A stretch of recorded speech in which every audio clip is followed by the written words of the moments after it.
दोस्तों, आज मैं आपको सुना रहा हूं अहमद नसीम कासमी साहब की लिखी कहानी आला का इश्क।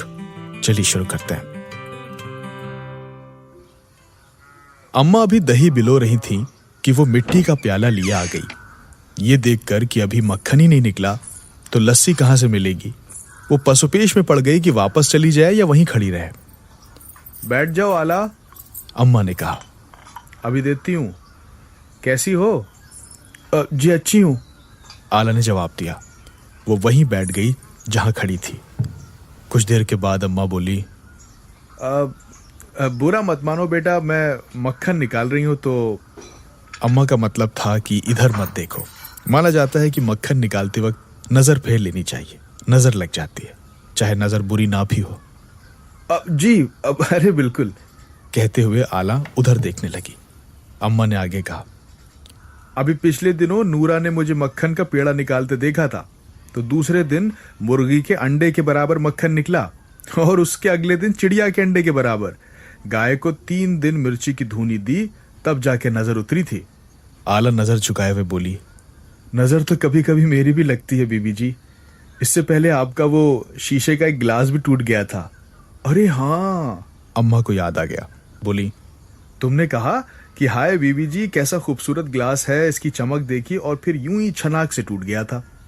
मैं तो हैरान रह गई थी। चलो अब उधर देखो, उन्होंने मुस्कुराते हुए नकली गुस्से में कहा। और आला मुस्कुराते हुए एक तरफ घूम गई और सामने देखने लगी। सामने वाले कमरे में मैं बैठा था। उसके घूमते ही हम दोनों की नजरें मिल गईं और मुझे देखते ही वो दुपट्टे का पल्लू आधा सर से खींचकर माथे तक ले आई और बोली, बीवी जी अंदर छोटे मियाँ जी तो नहीं है ये? अरे वही तो है, आरिफ है, रात ही को तो आया है। आला उठकर आहिस्ता कदमों से दरवाजे तक आई। हमने एक दूसरे को गौर से देखा। कैसी हो आला? मैंने पूछा। जी अच्छी हूं, वो हड़बड़ाई सी बोली। फिर वो कुछ संभली और उसके चेहरे पर एक शरारत चमकी। पहले तो मैं आपको पहचान ही नहीं पाई, मुझे लगा कोई बच्चा मूछे लगाए बैठा है। इस पर पीछे खड़ी अम्मा की हंसी छूट गई। बोली, तौबा है। आला दहलीज पर यूं बैठ गई कि उसका एक पांव बाहर सहन में था और एक कमरे के अंदर। आरिफ मियाँ, परदेश में आप क्या करते हैं? उसने मुझसे यूं पूछा जैसे चौपाल में बैठी गप लड़ा रही हो। साथ ही वो अपने एल्यूमिनियम के प्याले को फर्श पर एक उंगली से मुसलसल घुमाए जा रही थी। मैंने कहा, नौकरी करता हूं और क्या करूंगा। तो तनख्वाह में से बीवी जी को कितना भेजते हैं? उसने शरारत से मुस्कुरा कर पूछा। ए लड़की, अम्मा ने उसे डांटा। अपनी उम्र के लड़कों से यूं बातें नहीं करते। अब तू छोटी नहीं है क्या? अभी तक तुम्हें किसी ने बताया नहीं कि तुम अब बड़ी हो गई हो? वो दहलीज पर बैठी बैठी अम्मा की तरफ घूम गई। अब उसके दोनों पांव सहन में थे और बालों का एक ढेर कमरे में था। कौन बताए बीवी जी? वो बोली, अम्मा अब्बा होते तो बताते। उन्हें तो खुदा के पास जाने की इतनी जल्दी थी कि मेरे सर पर से अपना हाथ उठाया तो इंतजार भी नहीं किया कि कोई इस लड़की के सर पर अपना हाथ रखें तो चलें। आला की आवाज को आंसू ने भिगो दिया था। मैंने कहा, आला, तुम्हारी माँ तो कब की चल बसी थी, क्या अब्बा भी? अब के घूमकर उसने दोनों पांव कमरे में रख दिए और बोली, जी वो भी चले गए। मैं लड़का होती तो शायद मुझे जूते गांठना सिखा जाते, पर वो मुझसे रोटियां ही पकवाते रहे। अब मैं एक मोची की बेटी हूं, पर अपने जूते दूसरों से मरम्मत करवाती हूं। तो क्या हुआ? अम्मा बोली, तुम्हें सिर्फ जूते गांठना नहीं आते ना, बाकी तो सब काम आते हैं। अपनी मेहनत से कमाती हो और खाती हो, सारा गांव तुम्हारी तारीफ करता है। लो लस्सी ले लो। आला, जो अम्मा की गुफ्तगू के दौरान ही उनकी तरफ घूम गई थी, उठी और जाकर प्याला अम्मा के पास रख दिया। वो लस्सी का प्याला लेकर जाने लगी, मगर चंद कदमों के बाद अचानक रुक गई और पलटकर बोली, आज भी चक्की पीसने आ जाऊं बीबी जी? आटा तो ढेरों पड़ा है, पर आरिफ के अब्बा की बरसी भी ज्यादा दूर नहीं है। कई बोरियों की जरूरत पड़ेगी, आ जाना। जी, वो बोली और फिर वहीं खड़े खड़े मुझसे पूछा, आरिफ मियाँ आप कितनी छुट्टी पर आए हैं? मैंने कहा, अब्बा की बरसी करके जाऊंगा, फिर तो बहुत दिन है। मैं जब गांव में इधर उधर घूमकर वापस आया तो वो एक अंदर की कोठरी में बैठी चक्की पीस रही थी। ओढ़नी उसके सर से उतर गई थी और खुले बाल चक्की के हर चक्कर के साथ उसके चेहरे को छुपा और खोल रहे थे। उसने एक पैर को पूरा फैला रखा था। नीला तहबंद उसके घुटनों तक खिंचा हुआ था। मैंने इधर उधर देखा। अम्मा कहीं नजर ना आई तो मैं पंजों के बल कुठरिया तक पहुंच गया। दरवाजे से आती हुई रोशनी अचानक कम हुई तो उसने चौंक कर देखा। चक्की रोक ली, बालों को झुककर समेटा और ओढ़नी को सर तक खींच लिया, मगर फैले हुए पैर को फैले ही रहने दिया। फिर वो चक्की के हत्थे को थामकर आहिस्ता आहिस्ता घुमाने लगी और मेरी तरफ देखती चली गई। उस वक्त मेरा पहला तस्वुर यह था कि एक मोची की बेटी की आंखों को इतना बड़ा नहीं होना चाहिए।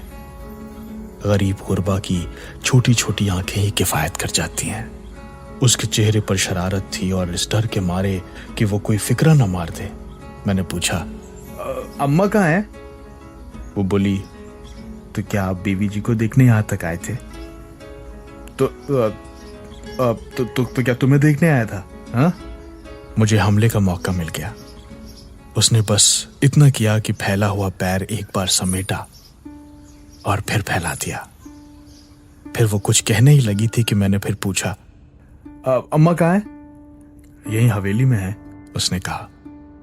आपके चचा की बेटी बीमार है, उन्हें देखने गई हैं। मैंने कहा, ये जो तुम पिसाई कर रही हो इसका कितना मिलेगा? 2 दिन का आटा तो मिल ही जाएगा। उसके लहजे में काट से थी। न जाने तंज कर रही थी या उसका लहजा ऐसा था।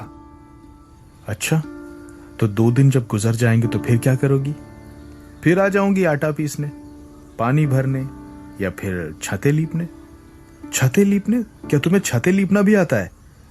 मुझे क्या नहीं आता आरिफ मियां, बस एक जूते गांठने नहीं आते। और तो बहुत कुछ आता है। जैसे क्या क्या आता है? मुझे वो कुछ बताने ही वाली थी मगर जैसे सोच में पड़ गई और बोली, मुझे सब कुछ आता है, अब देख लेंगे धीरे धीरे। चंद लम्हे वो यूं चक्की चलाने में मसरूफ रही जैसे मुझे भूल गई है, और फिर चक्की रोककर उठ खड़ी हुई और दरवाजे की तरफ बढ़ी। मैं एक तरफ हटा तो वो बाहर आ गई और बोली, प्यास लगी है, पर बीवी जी का कटोरा झूठा हो जाएगा, मुझे चुल्लू में पानी पिला दीजिए। तुम कटोरे में ही पानी पियो, मैंने कहा, और फिर डांट के लहजे में कहा, चलो उठाओ कटोरा, पियो पानी। उसकी मुस्कुराहट कितनी गुलाबी थी। जिंदगी में पहली बार एहसास हुआ कि मुस्कुराहट का भी रंग होता है। वो पानी पी चुकी तो कटोरे को खंगालने के लिए उसमें जरा सा और पानी डाला। मैंने कहा, भर दो पूरा। वो समझी कि शायद मैं कटोरे को पूरी तरह से धोने के लिए कह रहा हूं। कटोरा भर गया तो उसने मेरी तरफ देखा और मैंने कटोरा उसके हाथ से उचककर अपने मुंह से लगा लिया।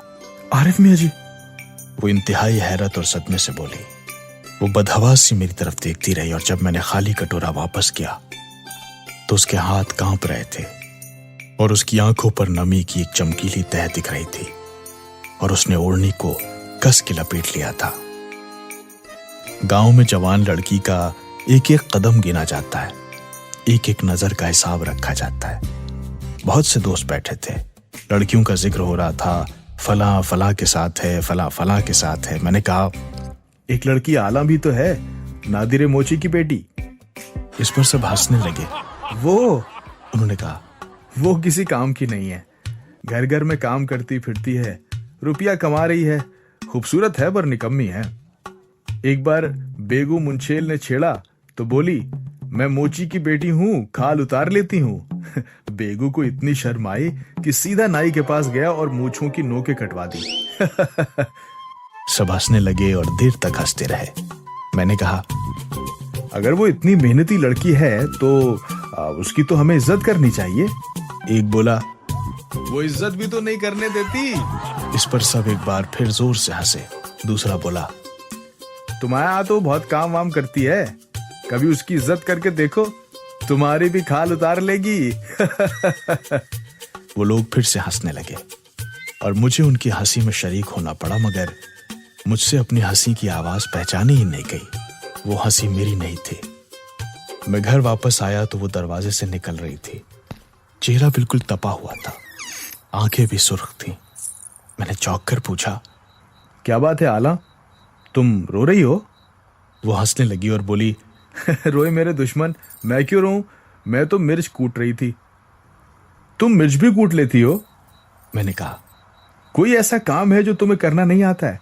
तुम इतने सारे काम कैसे कर लेती हो आला? वो बोली, पैसा कमा रही हूं, आप तो जानते हैं, रुपए वाले लोग गरीब लड़कियों को खरीद लेते हैं।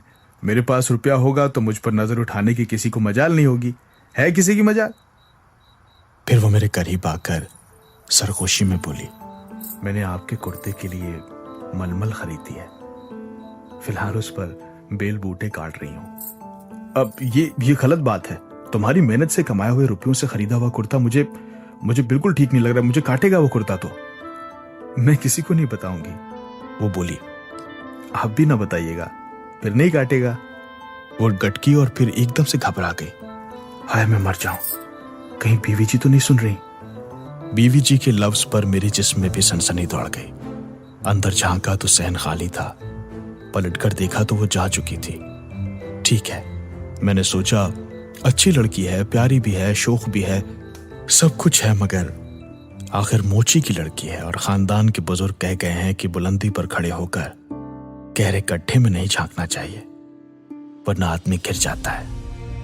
अब्बा की बरसी के रोज हमारे यहां पूरा गांव जमा था, मगर उस हुजूम में भी आला की दौड़ भाग साफ दिख रही थी। वो किसी चकरगिन्नी की तरह घूमती फिर रही थी। यूं लगता था कि जैसे अगर ये लड़की इस भीड़ से निकल गई तो बरसी का सारा इंतजाम बिगड़ जाएगा। वो बिल्कुल बर्मे की तरह हुजूम में से रास्ता बनाती हुई पार हो जाती थी और पलटकर गड़ाप से अम्मी के कमरे में घुसकर किवाड़ धड़ से बंद कर लेती और वहां से हिदायत लेकर वो फिर बाहर निकलती और फिर से हुजूम में बर्मा लगा देती। रात में इशा की अजान तक सारा गांव खाना खा चुका था। खाली देगें एक तरफ समेट दी गई थीं। नाई, धोबी, मिरासी, मोची सभी फारिग कर दिए गए थे। दिन भर के हंगामे के बाद एक बहुत भारी सन्नाटा घर पर टूट पड़ा था। आखिरी मेहमान को रुखसत करके जब मैं अम्मी के कमरे में आया तो मुझे यकीन था कि आला बैठी अम्मी के हाथ पैर दबा रही होगी, मगर अम्मी तो अकेले बैठी थी। जिंदगी में शायद पहली बार अम्मी का लिहाज की बगैर मैंने उनसे पूछा, आला कहाँ है? अम्मी मेरे सवाल से बिल्कुल भी नहीं चौंकी। बोली, वो लड़की हीरा है बेटा, बालक हीरा। आज तो मेरी आंखें, मेरे बाजू, सब कुछ थी। वो दिन भर की थकी मांदी तो थी, खाने बैठी तो 2-4 निवालों के बाद जी भर गया। उठकर जाने लगी तो मैंने उसे रोका, उसकी देगची को चावलों से भरा और उसे ले जाने के लिए कहा तो वो बोली, ये चावल तो मुझे आरिफ मियाँ ही देते हुए ठीक लगेंगे। औरों को तो रुखसत करते रहे, पर मुझे तो उन्होंने पूछा ही नहीं। उसने कहा, मैं तो नहीं ले जा रही। उसने ये बात हंसी में कही बेटा, पर ठीक तो कहा। अंदर का सारा काम उसी ने संभाल रखा था। तुम तो सबको रुखसत कर ही रहे थे, उसे भी रुखसत कर देते। वैसे तो वो हंसती हुई गई है, पर उसे हंसने की आदत है। और बेटा, जिन लोगों को हंसने की आदत होती है ना, उन्हें जब भी रोना होता है तो वो हंसने लगते हैं। जब वो हंसते हैं तो अंदर से रो रहे होते हैं। तुमने एक मोचन समझकर आला की इज्जत नहीं की, हालांकि आला की अपनी इज्जत है, उसका ये मान कायम रखो बेटा। और चावलों की ये देगची से दे आओ, जाओ। अभी गई है थोड़ी देर पहले, तो सोई नहीं होगी। फिर कल सुबह तुम जा भी रहे हो, वो क्या याद करेगी तुम्हें? हाँ, जाओ।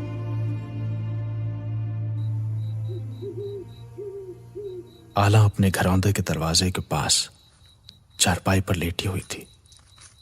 मैंने पास जाकर उसे आहिस्ता से पुकारा, आला, आला। वो तड़प कर यूं खड़ी हो गई जैसे उसके करीब कोई बम फट गया। आरिफ मियां, आप वो चावल देने आए होंगे? हाँ, मैंने कहा, हाँ चावल ही देने आया हूं, लाइए। उसने हाथ बढ़ाए। बीवी जी ने बताया होगा ना कि मैंने क्या कहा था? हाँ हाँ बताया, मैंने कहा। देगची लेकर उसने चारपाई पर रख दी और बोली, वहां घर में देते तो ज्यादा अच्छा लगता, पर ठीक है, अब भी अच्छा ही लग रहा है। कुछ समझ में नहीं आया कि मैं क्या कहूं।